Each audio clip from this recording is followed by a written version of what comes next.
I hope it's okay that we just drink. I Yeah. mean, I will say as a Danish person, the first time I was in Saigon, maybe the first day I'm there, right? One of my main conclusions is that if there's anything that the Vietnamese and the Danish have in common, it is an extreme passion for coffee, right? Mhm, Like mhm, we drink a lot of coffee. We do that uh-huh. in Denmark as well. So can't have a podcast without coffee. Yeah. Cheers. Cheers. Let's cheers first. Cheers, cheers. Cheers. I have tea actually. Yeah. I had coffee in the morning. All right, all right. So there's tea then. Because right now it's afternoon over here. It's 4 p.m. So I usually have coffee in the morning only. Yeah, Mm. it's wake me up. It's Mhm. 11 a.m. here, and this is my fourth cup of coffee. Oh Uh, wow, so, that's so dumb. when I say that we drink a lot of coffee, I'm not kidding. We drink a lot of coffee. Oh wow.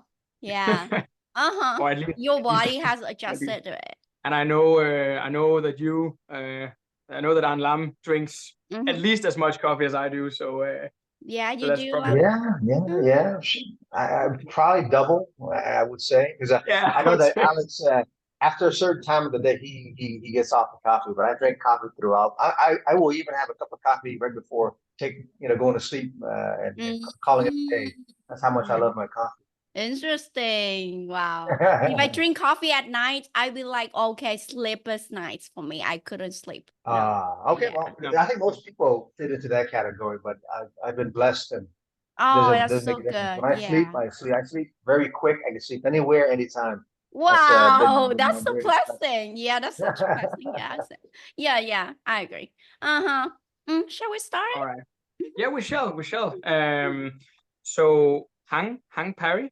Yeah. Is that the way to? I apologize beforehand if I have poor pronunciation every time I speak It's Vietnamese okay. words. No worries. My wife is half Vietnamese, and I speak to Oh. people from Vietnam every day. But I'm only recently begun taking the very first baby steps towards learning some Vietnamese. So if my pronunciation is off, do not hesitate in correcting me instantly. Right? Don't worry. No, Hang, let me just list a few brief facts about you before we start, so that people know who you are. They probably followed our post on the Facebook community, but just so people know who you are, and as I said, correct me if anything is Sure.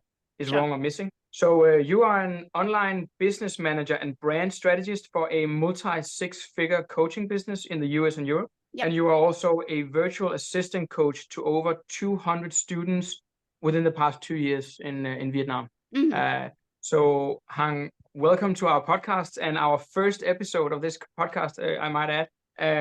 And as a first question, just to sort of get us started with this conversation, can you just, for my sake and for the sake of the listeners or the viewers, elaborate a little bit more on what it is exactly that you are doing? Okay, yeah, thank you so much. Like, first of all, I just want to say thank you for having me here today.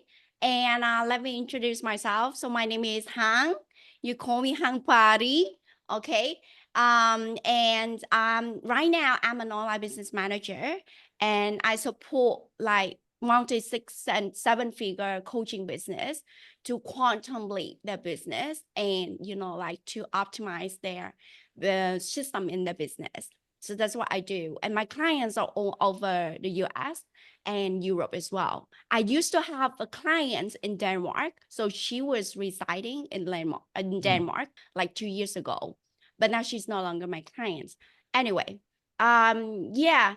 And what I do is I support the clients with everything in their business, from strategy to marketing to management, team management, project management, launching. For example, they want to launch a podcast. I will help them. I will support them do that. I have a team as well. So I have a team of 4. 2 people are from the Philippines and 2 people are from Vietnam. So that's what I do. And now I am also a virtual assistant coach. So I have been training, teaching over 200 students in Vietnam, like only Vietnam. Yeah. But like before, I used to train Indonesian and Filipinos as well. But now I want to focus on helping Vietnamese to, like to conquer this career, no more in, like other country, other market. So yeah. And let's say I have a course. So what I do is I not only teach them the skills, but I also help them I also mentor and coach them through like challenges like mindsets, like perfectionism, procrastinations, self-doubt, like imposter syndrome, like we had a conversation before, like, yeah, Yeah. so many things like regarding mindset. And then so I have a course. I have a 5-week course where I teach Vietnamese women to become virtual assistant. And the course is all about like they will learn all the skills related to virtual assistant, from social media management, from community management, to strategy, to marketing, and even tech support, like tech solutions, like system, like platforms, all those things. Yeah. And they will get my support until they get the first clients. So this is I would say this is a very signature thing in my course, that they will get my support until they get their first clients, they sign up their first clients. There we go. Yeah. And yeah, a little bit about me now. I am living in a farm with my husband and with my parents-in-law. We have a very beautiful farm in a countryside around like 1 hour apart from Saigon. Yeah. And yeah, we have trees around, birds chirping, everything is just so amazing. Yeah. So that's a little bit about me. I think that's a lot about me. Yeah, so maybe just to focus on something that you said right off the bat here. You said that you started focusing on students in Vietnam instead of the Philippines and Indonesia. So when exactly did you start doing this, and what was the reason for this refocus to Vietnam? Oh, okay. So when I worked with clients in in Europe and in the States, they have so many virtual assistants. I see that they have so many virtual assistants from like from Indonesia, especially from the Philippines, and also in India as well. Like Indian people also, they do virtual assistant work as well. And that is when I just a little bit spark from my mind that, okay, why not in Vietnam? I want to bring this amazing career to Vietnamese, because I see in Vietnam we can speak English. There's so many people, they are very good at English. They have English. They are fast learners. We are fast learners. We Vietnamese, that, and we're hardworking people as well. And and that's so amazing that I can bring this career to Vietnam. So that is when I started focusing, like in Vietnamese, like students, women, especially women. Yeah, I want to help women in Vietnam to work remotely like me. Yeah, to just like working and enjoying life like me. Yeah. If you don't mind me asking, with your focus now on helping women in Vietnam, students, and I guess a lot of women who maybe are coming from traditional jobs, so the traditional the cultural thinking of jobs in Vietnam, and so now introducing them to this freelance lifestyle.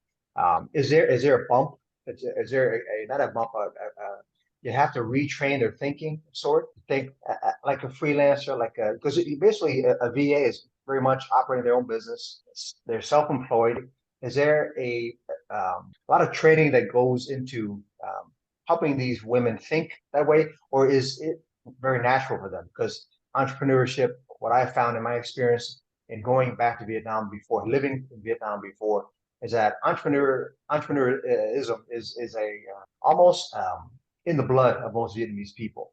And so, is there a natural transition for a lot of the Vietnamese clients that you teach now? Okay, I love this question so much. Well, I would say that, so this is something in the past. So in the past, we believe that, like, I work with women, so I give them I will give you the perspective from a woman. Okay, so in the past, before the pandemic, we believed that the only way we can get a job, the only way that we can be employed is going to office, is to work in the corporate, is to work 9 to 5. That's the only way. But I think after the pandemic, that belief has been changed. We have changed that belief since then, right? So this During the is very recent then. We're yeah, talking just 4 years ago. So just as recent as 4 years ago, this was the common thinking for Vietnamese women with regard to jobs in Vietnam. yeah, I believe so. Okay. I believe so. Yeah. And then when during that time, women, they can be still with their kids, right? They can still work, they can still earn money, they can still be paid, right? So I think since then they start looking for more job, so they can, like, online jobs, so they can work, remotely. And also, like, with the support of the technology nowadays, it's so easy for people to work online and to connect with other people, so it's easy. And this is also a part, like, it's me as a woman, we are like high caliber women, right? We're alpha women. We want to work, we want to create impact, we want to do something great for our life. Yeah. And if I don't have a kids right now, but if I had a kid, I want to be with my kids, and I still want to work, Right. so I can't separate myself. I can't bring my child to go to the office. No, that's impossible. So that is why there are so many women, they are suffering the identity crisis, where they want to, like, work for themselves, and they still want to have time with their family. So Right. yeah. So with this online job opportunities nowadays, it's so easy for us women to work at home, to earn money, to support our parents. Yeah. And then also to be with our kids, to teach our kids. So that's just so amazing. Like right now, I'm living in a farm, and I'm living with my husband, and we are taking care of his parents because his dad is paralyzed. So that is just so amazing, right? But this is also the thing. Now, I think people are fed of, like, sort of, like want to have more freedom in their life. They want to travel more. I think after the pandemic, they realized that, freedom and joy and love and happiness and peace in life are something so a priority that I should have. And if you work in a corporate environment, then you have to ask for leave. For sure, you have for leave. We have to ask for it in advance. But for this work, for this job as a virtual assistant, or generally, like, you work online, you don't have to ask for leave. You just need to bring your laptop and go wherever you want, like, that's it. Yeah, you can work anywhere you want. Thank you for So sharing. amazing. I have a follow-up I know. question. If you don't mind me, Alex, for interrupting there. Just a quick Fire question. away. I grew up in the U.S., but I've learned enough about the Vietnamese culture to know that image is very important. How your neighbors, how your family perceives you. So are women finding that the people still look at them with a certain level of respect when they say, what do you do for work? And, we go to these family, when I was living in Vietnam and we would have these family events, the first thing people ask you, of course, is what do you do? What do you work? How much money you make? So, when women are now who are freelancers in Vietnam are presented with that question, and they have to say, I work from home, I work online. Is that seen as a positive, kind of respected profession for women in Vietnam? I'm just because I didn't know the answer actually. Okay, yeah, this is also a great question. Like, it depends on where. the people from where? For example, the people from my countryside, they'd be like, no, they would think that you are doing something like just like, you know, like Amazon sort of, you know, like shop, you know, like, yeah, small business, and you go, you do live streaming, you get clients, you get, you know, like sales from that. Yeah, that's what it's saying. But they don't have that image in their mind that, okay, working as an online job, you still have a title. Like you still have a title like online business manager. Yeah, or social media manager. Yeah, they don't believe that. They don't have that image because the society has not been addressed that, you know, like, so it's weird for them. They just have the image of, okay, going to TikTok and see people doing like live streaming, selling things. That is what they have, you know, they have been embedded in their mind, but not like, okay, you work for a client, you manage their business, or you help they grow. Yeah. And also they think that that is like, I would say it's a cheap career, it's a cheap job, it's like just like a part-time job. It's not like a proper job because you don't have a title, and they don't believe you would earn a lot of money, you know. It's just like, okay, yeah, yeah. Is that so? But That's the countryside. Well, yeah. people who are a little further out from the city, that's where they tend to believe. How about people within the city? Is Oh, it the still? people in the city, like it depends on the family as well. Is the like your family? If your family is like open-minded, they would, okay, be so happy if you just think, okay, my kids or my daughter is working online and she's going everywhere she wants. It's fine. But for the family, a little bit, they are not open-minded. They would think that, okay, you have to go to work. You have to get that title. You have to go to the company. You have to be a doctor. You have to. So it depends on which kind of family you comes from as well. Yeah. Like in my class, the students in my class, they shared with me like from so many perspectives. Like some students, they share, okay, my dad, my parents, they don't care whatever I do. I just need to be happy. I just need to earn money, take care of myself. That's perfect. But also for some other students, they would say, okay, what should I do now? They would ask me for advice because my parents, they're like, I'm useless. I need to go to work. I don't think about working online. That is just like not a job, not a proper job.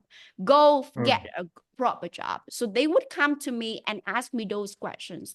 And these are very popular or familiar questions that they ask me all the time. So it depends where, you know, like where you come from, and also which type of family you come from. I asked that because it's a very foreign concept to Alex. I know where in the West you do what you do, you don't really give a you don't give a damn about other people's Yeah. opinion. You feel that you're doing something productive that you're happy with. But we both know within the Vietnamese culture, your parents' opinion matters, and then the opinions of the people within your family matters. I And agree. for I would dare say 80% of Vietnamese people still feel that way. Yeah. That even though they like the idea of freelancing, the idea of making earning a good income, a very respectable income, having the flexibility to work from home, and also be a part of raising their children and all the nice things that come with freelancing. There's probably a good proportion of people that will say no to it just from the peer pressure or the societal pressure to perform, Totally.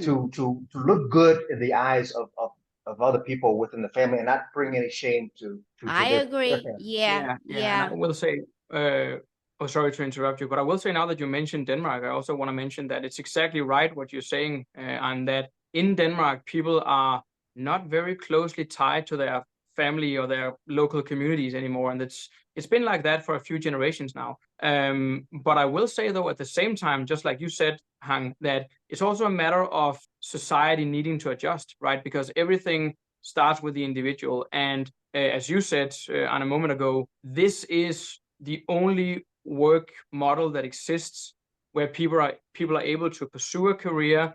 They can travel, they can live wherever they want. I know, Hang, we talked a while ago where you told me that, of course, you live on a farm, you live relatively cheaply, you can plant trees every day. You can just take your laptop and visit whomever you want.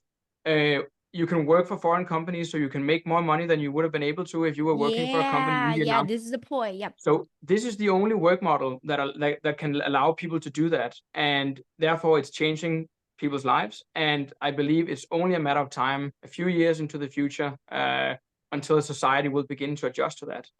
Absolutely. So we will, I think, have to watch very curiously to see exactly how the Vietnamese society starts to adapt to the fact that especially women are looking for a way to establish this work-family balance. So I also have to ask one question. I know we're talking a lot about, some more abstract things now, but I have one question that I wanted to ask also. So are there a lot of people who want to be virtual assistants? I know you're teaching people to be virtual assistants, so you know this obviously out of your own experience. Are there a lot of people who want to be virtual assistants? Oh, this is a hot trend career in Vietnam right now. So many people, they want to be like a virtual assistant because TikTok, Instagram, Facebook has been like all over the place of, okay, this career is so amazing. This career, you will get paid so much money, like $15 or $20 per hour. You can work with foreigners company or foreigner, solopreneur. And that is when I see like people like from social media nowadays, it's just like booming, right?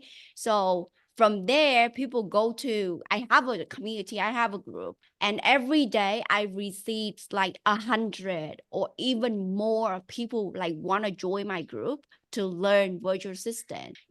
So and what I have been noticing is most of them are women.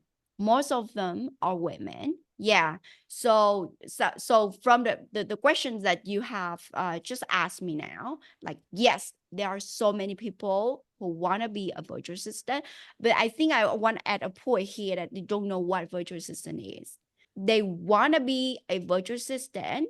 They want to work online. They want to work as a virtual assistant, but they don't know what exactly virtual assistant means. So this is I think this is a very critical point that we should talk about. Like they just think virtual assistant is something that it's an easy job. You can do admin, like administrative tasks. You can just need to go to social media posting content or scheduling content, or maybe like sell code, sort of, like that, but not from a place of, okay, you have to know strategy, you have to know marketing, you have to know the algorithm, how Instagram or Facebook or TikTok work, right? They don't Right. link from that place, or they would be confused between virtual assistant and executive assistant or remote assistant. These three are so different. They are different. Can you take a moment to describe for the audience, Yeah, really sure. quick, the difference between the three? Sure, of course. So virtual assistant, this is from my experience, is you are a service provider. You are a service provider. You work for people and you help them grow the business, or you help them to, grow the business, I would say. And you have to know a lot of skills, not just like admin skills, or not just like, very data entry skills sort of thing. Okay. You have to have like all-in-one skill. Like I would say a lot of skills. The more skill you have, the more high or chance you have the clients. That's it. And you will get a rate around like $15 to $20, even $40 if you work for 3 years or even like 2 years. You'll get that rate. But for executive assistant, it's easier is something just like office work, like doing emailing, email management, calendar management, or, like sort of like office work, but you work remotely. But they don't pay you that much of money. They don't pay you like $15 or $20 an hour, I'm sure. How much do people make typical? Okay. I uh, think they usually, this is what from me, people come to me and they said they can only pay like $7 to $10 per hour. And yeah, yes. And then remote assistant is something like, okay, they hire you because they don't want to hire a person to come to their office. They don't want to pay tax. They don't want to pay insurance for them. So easy. You work 9 to 5, 8 hours a day, and an hour they would pay for you like $3 to $5, maybe $5. Yeah, $5, $6. Yeah, around that. But then you still don't have freedom. You will have to stay there. There are some company where they have the fingerprints as well. So in the morning you come and you do fingerprints, okay, like a check-in, and then after 8 hours you just like boom, okay, done. Yeah. Make sure you're not watching Yeah. Netflix somewhere you're kidding. Yeah, so But okay, that's the so remote assistant. in Significantly terms of less freedom yeah, in the yeah. remote assistant. Yeah. So I don't want to say at the bottom of the barrel, but at the lower tier, you're a remote assistant, and then above that would be which again, remote assistant makes. Did you just say earlier between Executive. 3 and 5 USD per Yeah, hour? it's 3 and 5 around that. Yeah, so yeah. Okay, then an executive would make between 10, 7, 7 to 10, 10, or 7. maybe a little bit Ah, more, 12 or something. Yeah. yeah. But And then then the virtual go ahead. assistant is you will get higher. Yeah, I think you're right Yeah. when you said earlier. I think the majority of people would not know the difference. They hear virtual assistant and they automatically group that in with a remote assistant, for example. Yeah. There's such So a Hang, huge pay gap. Yeah. you told us earlier when we had a conversation some time ago that when you teach people, before you start teaching them, you do an interview where you sort of figure out, who are you talking to and what do people actually want. Do you feel like the biggest problem you come across when you talk to people, when you're vetting them, or whatever you call it, do you think the biggest problem is that people lack an actual realistic understanding of what life as a virtual assistant, or what the difference between these different types of assistants are? Oh, yeah, completely. Yes, this is the point. This is the point. Because if you want to study with me, like this is something I have a boundary. If you study with me, if you want to study with me, you will have to know, okay, what virtual assistant is. It's not just you come to me because this is a hot trend career. You earn so much money. No, I don't want to spend time for you if you don't understand what it is. You know what I mean? Like, Right. yeah. So I do an interview with them. I ask them, okay, so I have a few questions to ask people when they want to study with me. So the first questions I always ask, what are you doing right now? What do you do? Why do you want to be a virtual assistant? And then the second question would be, anything you know about virtual assistant, can you share with me? What virtual assistant is? What is virtual assistant? And then share with me. And 90%, I say 90% of the people, they come to me, they say, okay, virtual assistant is in Vietnamese, we say trợ lý ảo. So it's just like virtual assistant is virtual assistant, like you do admin. Then I ask them, okay, what a virtual assistant do? They would say, okay, people, a virtual assistant would do like an admin task, posting, scheduling, or something like very like copy, data entry, something like that. No, it's not virtual assistant. Come on, you go and research. Do a research on my group. I have tons of contents about it, what virtual assistant is. Go and do a research. But if they answer that question correctly, they would go to the next question. So the next question is, do you have an hour per day to invest in this career? They have to make sure that they have time to invest, because this is a career. This is not like This is not a part-time job for you. No. So they have to have enough time to invest, and they have to commit to the time as well. So if they are able to do that, they are so welcome to my class. And the last question is always about, okay, now tell me, what's your plan in the next 6 months or in a year? What's your plan? Because more people, they come to me, it's just like, I wanna work online. I wanna like something very, like just not from the bottom of their heart. It's just like they see people having this career, having money, and they just want it. It's not like, okay, I want this career because I want to work at home and I want to be with my kids, or I want to have freedom. You know what I mean? It's the desire, or you have a desire to become a virtual assistant, or you are following a trend. So this is something, Right. these are something different. Yeah. All right. All Mhm. right. So you talk about commitment, and I know that we have Ah. talked about before, that you spend a lot of time when you teach people, you spend a lot of time teaching them ways to improve their mindset. You spend time on energy work. So which problems do you usually come across when you're teaching people? Which types of weaknesses are we talking about here? Are the most common when you're trying to help people improve their mindset? Okay. Wow. I would say when I started opening the classes to teach the students, I didn't put like the courses was all about the skills. I teach them. I put like so many like skill lesson in the course, like all about the skill. And most of the students just like quit.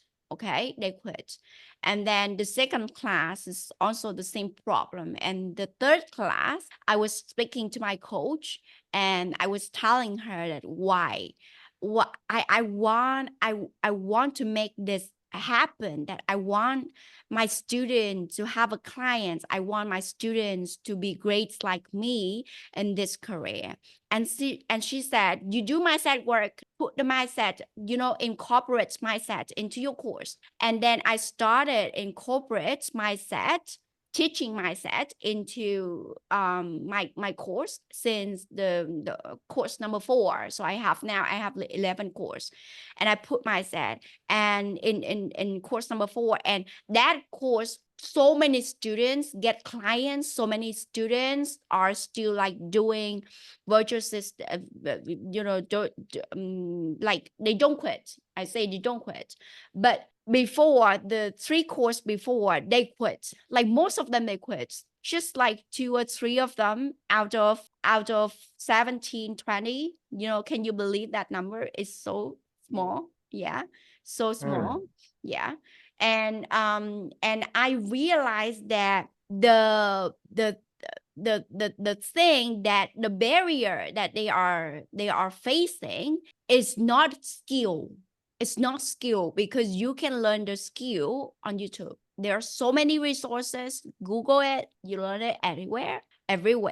But the mindset is where you can't go to social media, or you can't go to YouTube and learn it. You need a person who can guide you.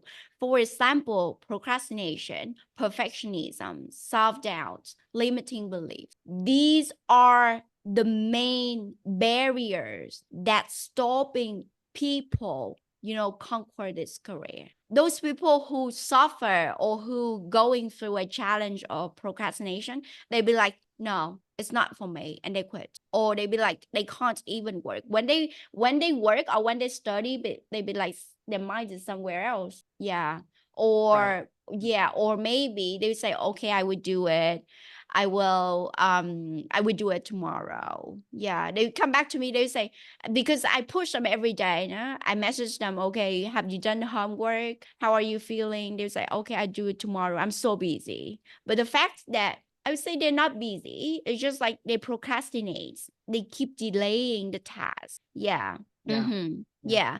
And those people who are struggling with self-doubt or or limiting beliefs. They are like, I feel like I'm not good enough. I feel like I'm not worthy. I feel like this is not the right time for me. I'm not sure if I will get clients. They keep doubting themselves. You know what I mean? Like, Yeah, that's what we will I get usually the refer to also clients? as imposter syndrome, right? Yeah. Yeah. Will I get the clients, or will the client like me, or will anybody like working with me? You know, like, yeah. Yeah. So these are the main, like, very, you need to work, like, people need to work on this first before they want to become a virtual assistant. It's not about the skill, Mm. and And you how do need you a do that? mentor to guide you. Yeah, and how do you do that then? I mean, how do you? I know obviously this is a long process, and you cannot just boil this down to a 30-second explanation. But how, in overall terms, how do you deal with this? How do you help people, manage weaknesses, mental weaknesses like procrastination, perfectionism, uh, imposter syndrome? How do you do that? Okay, so my signature tool is subconscious work. It's subconscious work and identity work, but I'm gonna talk about subconscious work. So when you, for example, those people who are struggling with like, in my course, I say again, in my course, I will have a lesson to teach them. So why you are procrastinate, you know what I mean? Like, why these sides that shows that you are procrastinate. So I give them a side first, and then I give them, why are you procrastinate, the cause, or the root cause. So the root cause is always in the subconscious, okay? And then the solutions for them. So this is the curriculum that I teach them, okay? So just want to give you an example that for those people for those students who are struggling with procrastination, they have, like, the sign showing up is that they keep delaying tasks. They keep, like, postponing the projects that they want to do, or the homework that they want to do. So this is a sign. Or they feel bored whenever they want to start to do something. They don't have that dopamine. They don't have your body. Their body is like, it's not able to give them that dopamine to start, to trigger them to do something. So this is a sign. And then why do you procrastinate? Is maybe because this is something in your subconscious. Maybe because when you were a child, your parents or your caregiver or somebody who brought you up have some behavior that makes you procrastinate. And that image is actually embedded in your subconscious. For example, when you were a child, right? This is what I told you on Ready Alex. You were a child and you came back from school, right? And you wanted to say something very nice to your parents, story in the school, and you tell Papa, Mama, I want to tell you something. This is so great. But with the culture in Vietnam, the mindful parenting wasn't there. They would not tell you that, okay, can you wait for me? Or I like, you can tell me at 8 p.m. or 9 p.m. before we go to bed. No, they would not do it. Okay, they would say to you, oh no, I'm busy now, you tell me later. That's it. They denying, receiving your story or listening to you. Yeah. And they keep telling that day by day, it just becomes like a strong image, a painful image in your subconscious that I have to wait. So this is something that I found out in my students when I was having a coaching section with them. They found out in their subconscious that, okay, when I was a child, I always had great things to tell my parents. But whenever I want to tell them, they're like, no, I'm busy, because they are busy parents, like they're workers. So that actually, I will tell you again, that image actually embedded in the subconscious. And now when you start to do something, that voice keep telling you, that image keep telling you that no, you have to wait. No, just wait there. And you have to wait forever. Yeah. So this is the root cause. This is the root cause. So I would Yeah. say instead Yeah. of that's why nowadays we have so many people who coach mindful parenting. Like you know, like don't say to your kid like that. Say something, promise them, do it. So you know, like you bring you don't give them painful memory, or you don't give them, you know, like bad memories about, you know, like I have to wait for something and I have to wait forever. So this is the thing. Yeah. And this is what I found out when I was doing with my student. Yeah. And then I will give them a solution. Okay, now you see that image in your subconscious. You know how it works now. You know why you procrastinate now, right? So do a list for yourself. Do a to-do list for yourself. Do something fun, incorporate to your to-do list, not just goal. Because Mhm.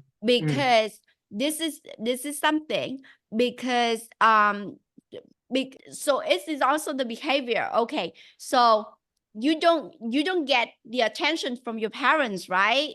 From since you were young, right? When yeah, so they keep denying you. So you have to do something to get their attention, like something maybe not this naughty thing, like you know, doing something that get their attention to, or to please them. This is where the people pleasing coming from.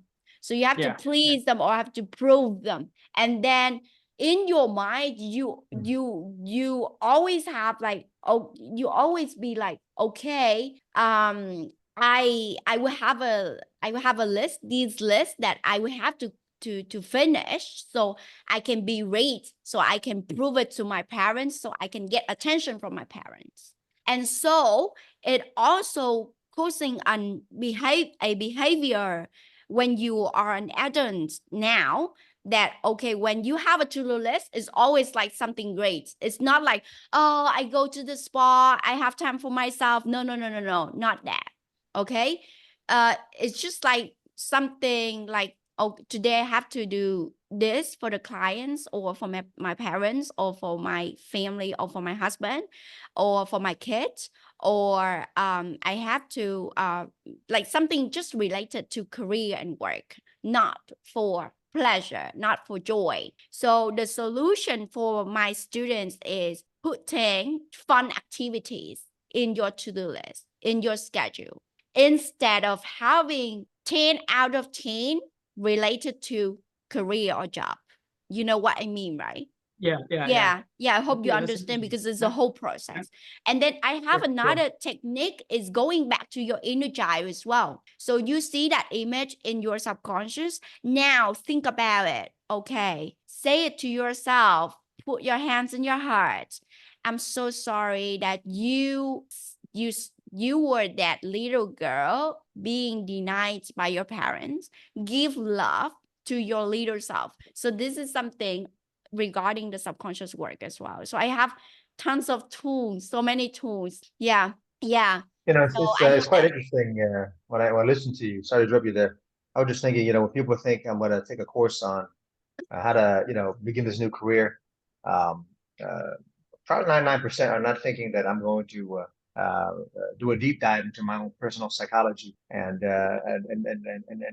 dig deep and find where I was maybe some kind of trauma in my past that affects the way I go about my life or go about Mm, my about my work now.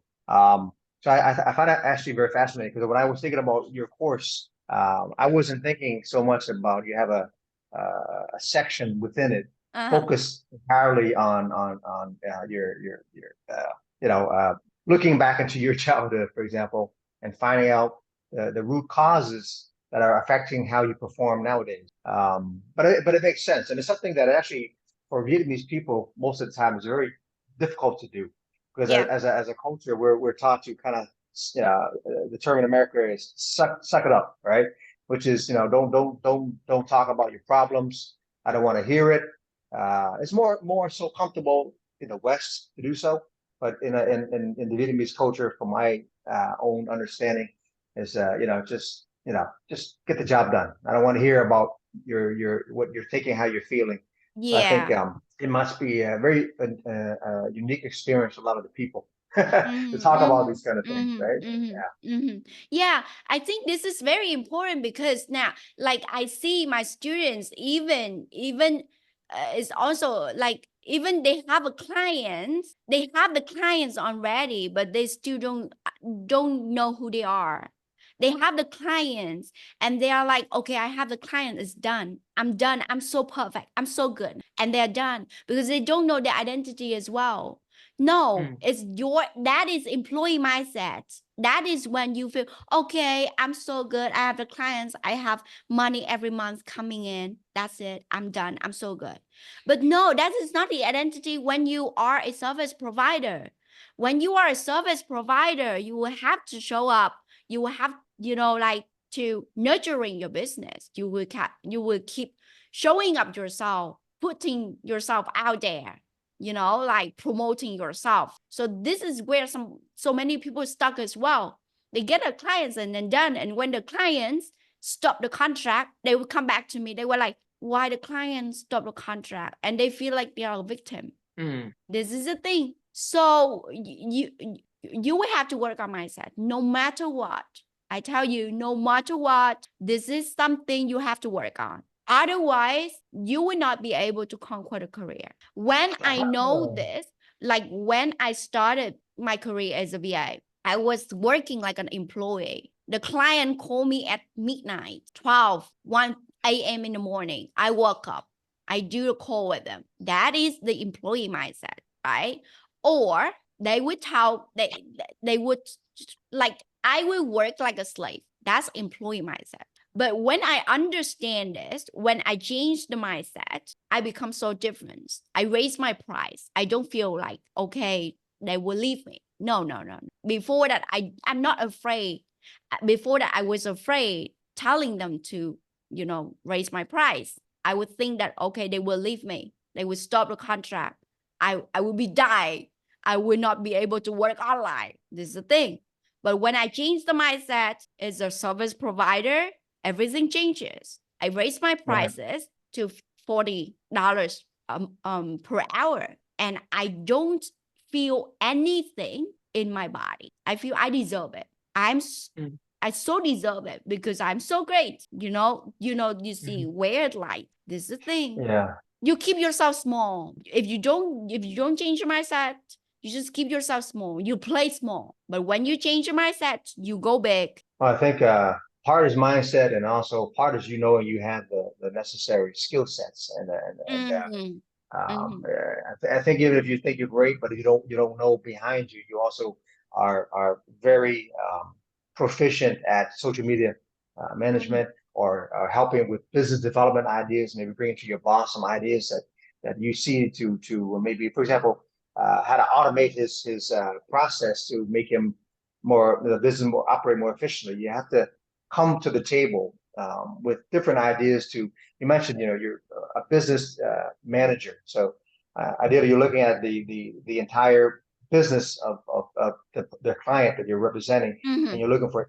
inefficiencies and ways to be more optimal, whether it be in operations or different aspects of their business. Do you teach this also when you're in your program? Is Okay. how to add value? Because I think in the world that we are moving into with AI, and we'll talk more about AI maybe a little later, but I'm a big believer in to maintain your competitive advantage now and moving forward into the future, and not risk being taken out of the job market because AI does everything. I think if you are a person who can take existing AI tools, it's kind of a little transition in our talk, but and use those tools to become a more valuable VA. Maybe you're an expert at Zapier, or you have different, you know how to use different tools to go to a small business owner and say, hey, I know a way to automate your email marketing. process. These are the tools I recommend. I'm going to set it up for you.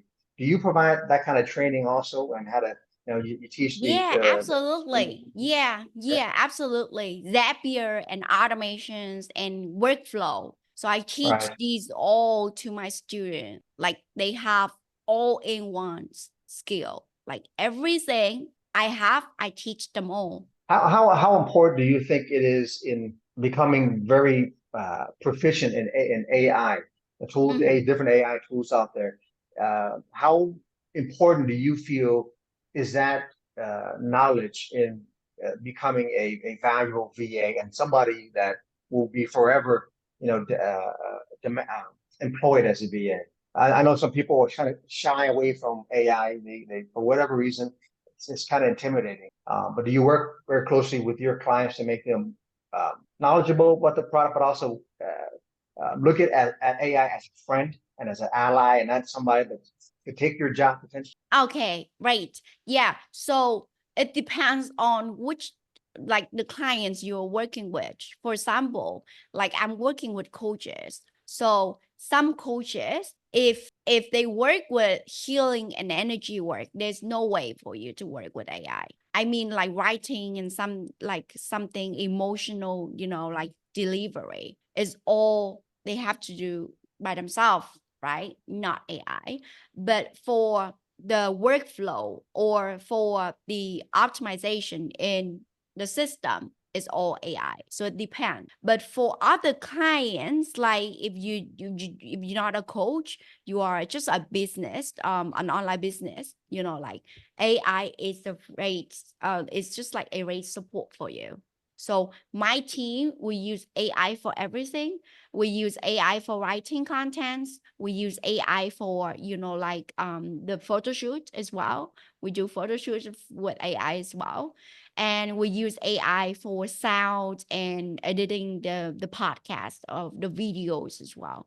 So AI is great, but it depends on who you are working with. This is something, yeah. Yeah. But for me, for my clients, because more of my clients are coaches and healers, so we don't use AI that much for content. Because we work with energy. So yeah. So it depends. Okay. I have a question that just came to mind, and I actually wanted to ask you earlier. As I begin to learn more about the VA industry, I'm learning that there are many different types of VAs, right? There is a VA that has maybe a background in bookkeeping, VA that knows something about law and contracts, VAs that only assist Amazon sellers. What are the top specialties within the VA, or what are the different VA niches that you think are growing and in demand? Okay, so I think that they are not VA. So VA is like you don't have a niche. When you are a Mm, VA, you should not have a niche. You should have mm, a range of services, not a niche. So for example, you have a skill in bookkeeping, right? You are a bookkeeper. You have a skill in Google, in AI, something AI. You are an AI expert. No, you're not a virtual assistant.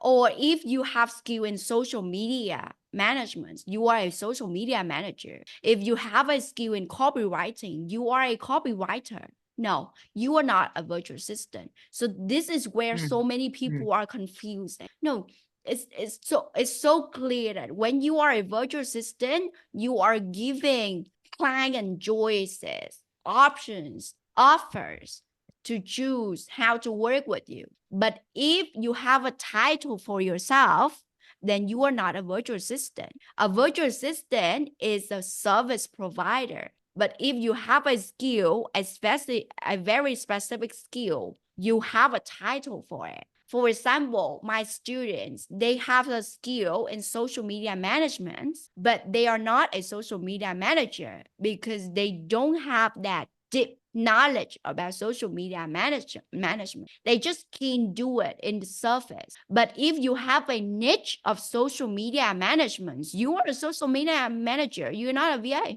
So what Does this would make then the sense? follow-up question would be, is it important for a VA then to have a surface level understanding of multiple skill sets, right?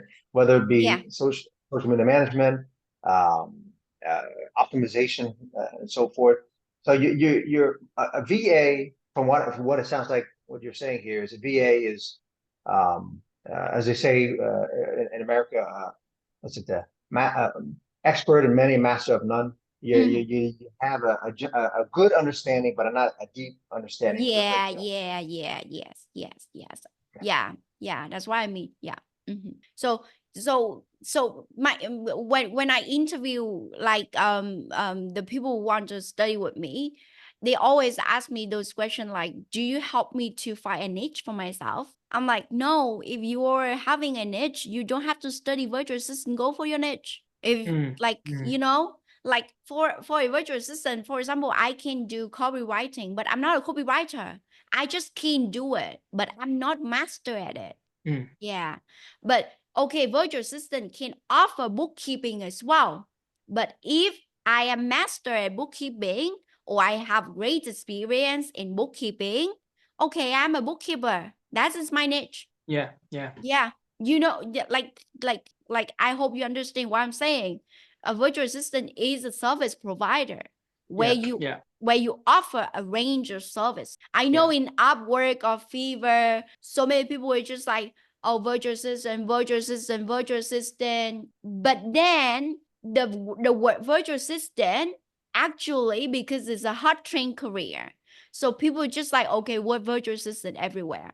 But again, going back to our conversation, they don't understand what virtual assistant mean. Yeah. And then even they come to me, they ask, okay, I have this much of skill and I am a virtual assistant now. Can you help me with the clients? I don't have to study. No, you have to study. You have to be trained.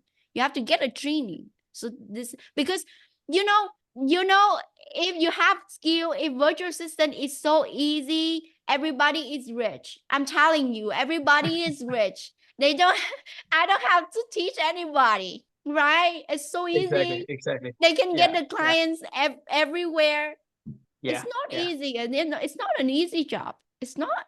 Do you feel a lot of, do you think that your decision to refocus on helping the Vietnamese population, or the Vietnamese women in Vietnam, instead of, not before, you mentioned you were helping people from Indonesia and the Philippines, but now you made a conscious decision a little while ago to just focus on helping Vietnamese women. Are you happy with that decision? Oh yeah. I'm just like, whenever a student of me get a clients, or whenever a student of me get a breakthrough in their life with my set and everything, I'm like, oh, I'm in the right path. Thanks God. Like I'm just blessed. Yeah.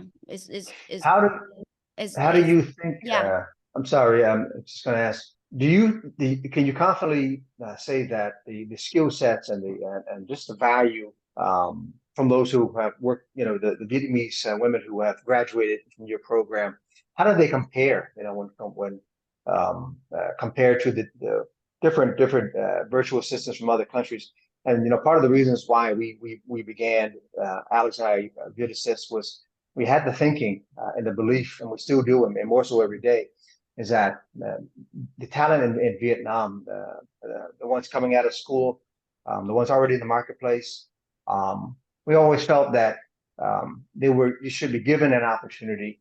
They didn't lack in skills, they just lacked opportunity, and that they were very competitive when compared to other countries that have dominated, the VA market for the past decade. We know those being the Philippines, India, and Latin America recently within the past 5 years.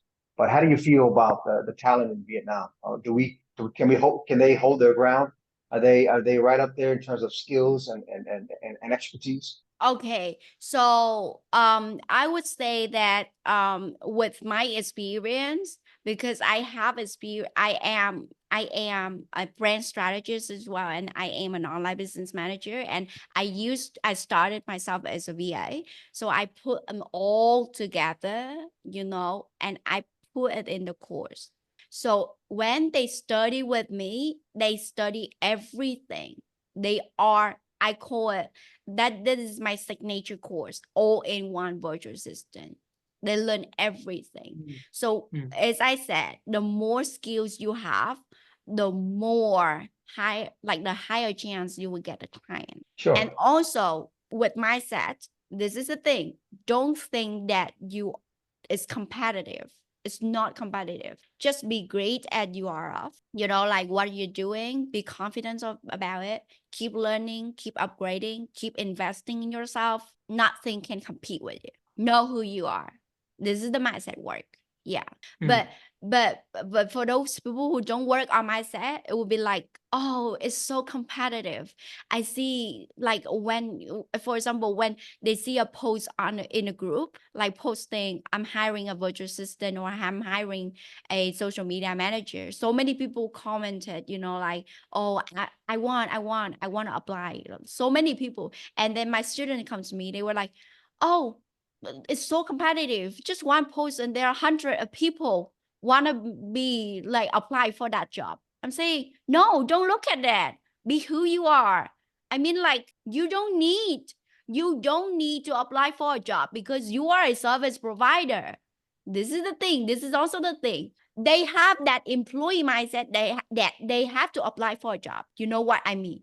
Like that employee mindset is like, oh, I always have to apply for a job. No, when you are a service provider, you have to put yourself up. You have a channel for yourself. Show it there and go engage with people and they will come to you. You have to go and sell yourself, promote yourself. Right. Exactly. Yeah. Yeah.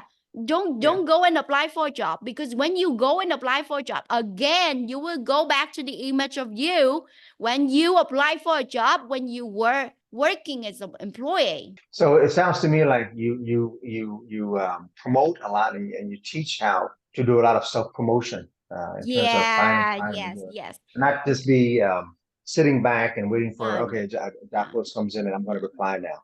yeah. So much more proactive in terms of Yeah. finding clients. Okay. Yeah. So after they study with me, they will have a Instagram and Facebook account for VA. So in that Instagram account, they have everything. What do they do? Their website and own thing. And then they have the branding as well. Okay. Yeah. But if they don't work on mindset, they be stuck. They be stuck. They be like, I have to apply for a job. I have to apply for a job. No, you don't have to apply. You have everything. Show it to them. Go and show. I remember one of my students, actually, I know alum, when my student messaged me. I didn't know you. I didn't know you. But then my student messaged me. You replied to my student's message with the voice notes. And then my student asked me, what should I reply? That's when I support them. Yeah, what should I reply? Can you teach me? And then we're like, oh no, this is not your clients. This is not your potential clients. Let me deal with it. Yeah, that's when I message you. Yeah. So that's the way my VA, my students approach the client. They have the branding in the business. They have the way to approach clients to get attention, to get the visibility on social media. Yeah. Right. Got it. Okay. Yeah. Thank It's you. not going and applying for a job. No. This mindset work is It's a must.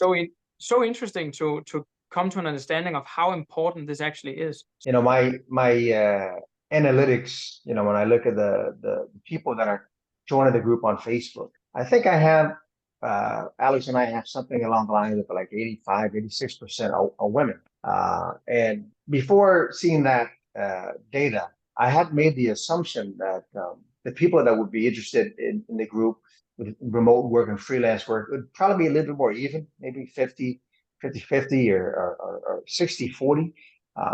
But you know, that's not the case. It's predominantly women, and I have my theories on that. But I wanted to ask you. I think you mentioned that your analytics are quite similar. That the people that reach out to you are mainly women, and the ones who are embracing freelance work, remote work, are women. My theory, in a nutshell, was that I guess maybe women are more predisposed to think in terms of work and family alignment, and you know, we both agree that it was accelerated during the pandemic when there were opportunities to work from home, and some of these women that were doing remote work began to get a taste of little benefits that come from freelance work, where they can work and also be around their children, engage with their family, and kind of find some kind of balance in between the two. That's my theory. And so I think when it comes to why most of the people that join the group are women, it's because the appeal of life, work, family, it's a very something very not demanding, but it's something very high priority for women. And maybe not so for the men. I think the men, and somebody told me this the other day, that the men still have a belief, cultural belief, that it's more, and I don't want to say for all. I think the younger generations were not so much this thinking, but the men think it's more prestigious, let's say, to say I work in an office and so forth, Yeah. or I go to Yeah. this big office building, high rise. Women are a lot better in letting go of the ego and more focus on the bottom line benefit instead of the title, right? Do you agree with that, or what's your opinion on that whole thing? Okay, so I think nowadays men also want to work online. I think this is what I have been observing. It's not just women, men as well want to work online. They started not caring about the title. No, it's not just women, because in my community, in my group, there's still like men. Of course the majority are women, but still like men coming to my group want to join, but because I can't set them to join the group because my clients, my students are all women. Okay. So I think they means you also want to work online, not just women. Yeah. But we need to have a community for men. I think so. Yeah. Yeah. Like for virtual assistant, not like usually people go to Upwork and Fiverr, so you don't see it clearly the correct number of men or women. Okay. Yeah, so I think most of the men are actually going to Upwork and Fiverr, and they do freelancing as those jobs like video editors, or podcasters, or something like something techy, say techy task. Yeah, but for virtual assistant, something like more women can do it easily, like communicating so easy, but men prefer something more techy. Yeah, this is what I Okay. think. Yeah, but number of men and women, we I think we have unleashed that belief that we have to go to office now. Really? You think? TikTokers, yeah, I'm sorry. Okay. So I was just replying to your comment. So this now has become a higher percentage of the working population is now leaning into remote work, Yeah. working from home as opposed to having to go to an office. Okay. All right. Mhm. I thought that it was, and I knew that it was a growing trend, not just during the pandemic. I know that it was even a couple of years before that. Is there an average age group of one last question now? Is there an average age range for the people that come to you and for help? This is the thing as well, because they are confused about virtual assistant. They don't know what really virtual assistant is, so they don't want to invest in the course. So they just want to, okay, I can study it online, this is just a part-time job, I can get money. No, not like that. So they come to me, they want to go to the group. For example, they want to join, they join your group, right? Or they join my group, but they join in the intention of, okay, maybe I can get an opportunity to work online, not in the intention of, okay, let's see how I operate myself. You know Yeah. what I mean? Yeah. So it's most people, they play lottery. They play lottery when they join a community.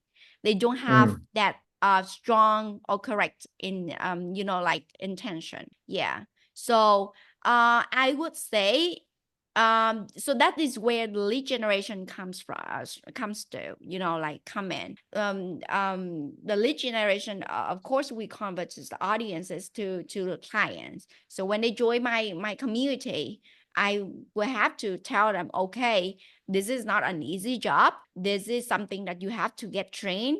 You have to study properly. This is a job. Yeah. And that is when they understand it, okay, how it works. So that's that moments they would come to me and they would ask me, okay, can I join your course? That's when. But most of the people, they don't ask me for support. They just go and play lottery. Yeah. Okay. All right. Yeah. Any more questions? That's good for now. Otherwise, we'll have to see if we can get you to do an episode with us again later, Hang. Yeah, I think so. So, Hang, it's time for the 5 in 5, which is 5 questions in 5 minutes that we will be doing at the end of each episode. Sure. So, Hang, you ready? Ready. Super. All right. So, what would be your number 1 piece of advice for people who want to become successful virtual assistants? Okay, so if you want to become a successful virtual assistant, get a mentor. Go and get a mentor. This is very important. When you have a mentor, she or he will guide you. She or he will help you overcome your challenges. It's like you time lapse your journey. Yeah. So that's my answer. Yeah, just get a mentor. Go and get a mentor if you really want to become a successful virtual assistant. Great. Okay, so based on your experience, what is the most common weakness that stops people from becoming successful in their career, for instance, within the field of virtual assistants? Okay, again, mindset. Yeah, I think mindset that actually stops many people from become a virtual assistant or even becoming a person who can work online. Yeah. Okay. So, and in relation to this, what would be the most important skill to acquire as an aspiring virtual assistant? In other words, where would you start? Okay, I think that I will start with learning how to promote myself. This is a very important skill. If you want to be a service provider, especially a virtual assistant, promote yourself, learn how to market yourself, learn how to show up yourself, learn about branding, have a personal branding for yourself. Yeah. And again, going back to mindset, you're not an employee. So all the employee mindset has to be erased in your mind. And now you are a service provider. Learn how to promote yourself. This is the most important skill that I want you to learn. So you've worked with a lot of people. As we've talked about already, you spend a lot of time doing energy work and teaching people about how to improve their mindset. So what do you think is the main source of these weaknesses that are keeping people from succeeding in their careers? In other words, where do our mental weaknesses come from? I think that's from a subconscious. You mean the source, right? I think that's the subconscious. Yeah. The root causes. The root cause, the subconscious. Or not if you don't want to work on the root cause, then you can work on yourself. When you work on yourself, you will find why you behave like that. Yeah.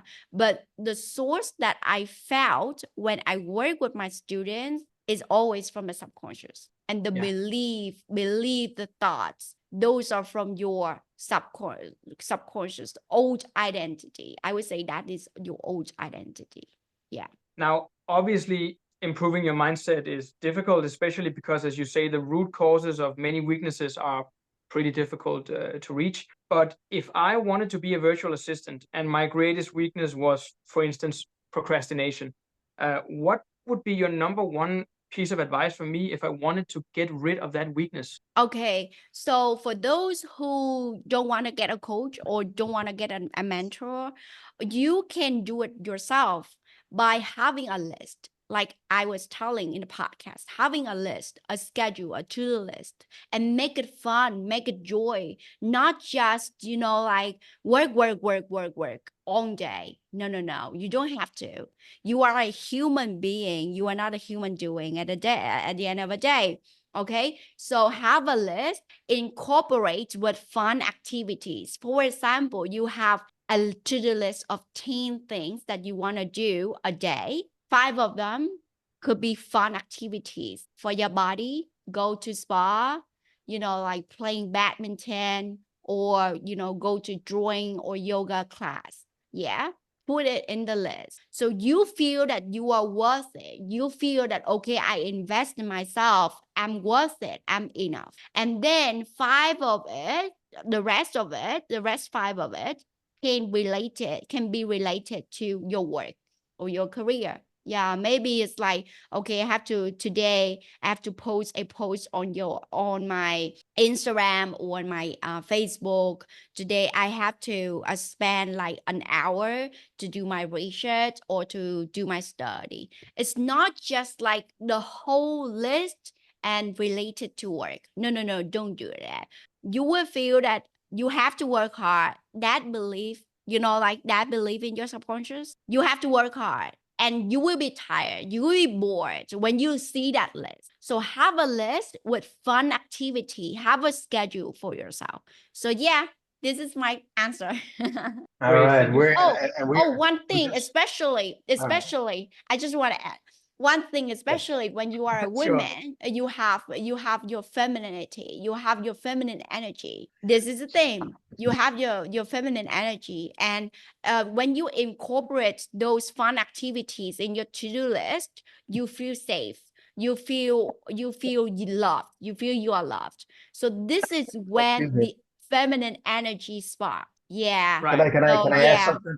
I was taking notes, and I remember when you were talking about find fun things to put into your day. You mentioned yoga, and right after yoga, you said have a drink. And so, are you saying drunk yoga? Is that? I was mentioning like drawing class, like yoga class or drawing class. Like drawing. Yeah, Okay. I'm I sorry. heard, Yeah, I I'm heard a yoga. I heard yeah. drink. You All go out right. and do drunk yoga, Lam. You go out and do drunk yoga. Oh, that would be fun. I haven't tried it. That's something I would do actually. That sounds fun. Oh, Wife would do let it us with me. know. Let us know how it goes. All right. Yeah.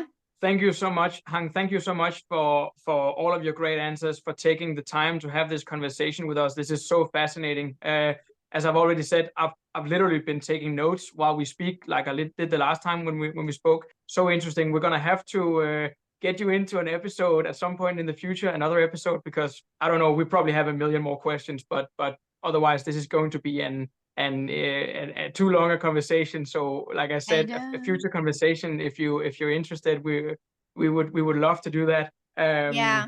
So yeah, that's it for us actually. And thank you to the listener or the viewer for tuning in. As I said, this will be posted on all of our social media channels. And Hang Pari, the viewer, the listener knows where to find you. Otherwise, I don't know if you want to tell anything about where people can get in contact with you or find your profile. They probably already know, but otherwise, feel free to do that or add something. Oh yeah, you can put my Facebook on the captions. Yeah, so you can check. You can find my Facebook Hang Pari. That's it. Yeah. Yeah, I'm sorry. I'm quite like, I don't want to promote myself that much because I embrace those people who come to me. I mean, like, they come to me for a reason. So whoever comes to me, I welcome them. Like, yeah.